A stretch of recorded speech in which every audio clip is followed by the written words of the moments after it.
Sachin Tendulkar God of cricket. ప్రతి ఇండియన్కి cricket అంటే ఏంటో మర్చిపోకుండా చేశాడు. మనమందరం ఇప్పుడు చూసే విరాట్ కోహ్లీ, రోహిత్ శర్మ, యువరాజ్ సింగ్, ఎంఎస్ ధోని వీళ్ళందరూ సచిన్ని ఇన్స్పిరేషన్గా తీసుకునే ఆడేవారు. అయితే సచిన్ టెండూల్కర్ ఇండియా టీంని నమ్మకాన్ని తన భుజాల మీద 24 సంవత్సరాలు మోసాడు.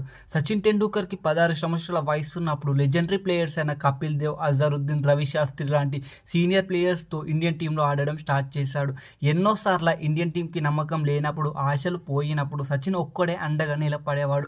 అయితే సచిన్ టెండూల్కర్ తన కెరియర్లో one of the greatest bowlers అయిన Muttiah Muralitharan, Brett Lee, Shoaib Akhtar, Wasim Akram, Shane Warne, Dale Steyn లాంటి బౌలర్స్ తన 24 సంవత్సరాల కెరియర్లో 664 మ్యాచెస్ ఆడితే 34,357 రన్స్ చేశాడు.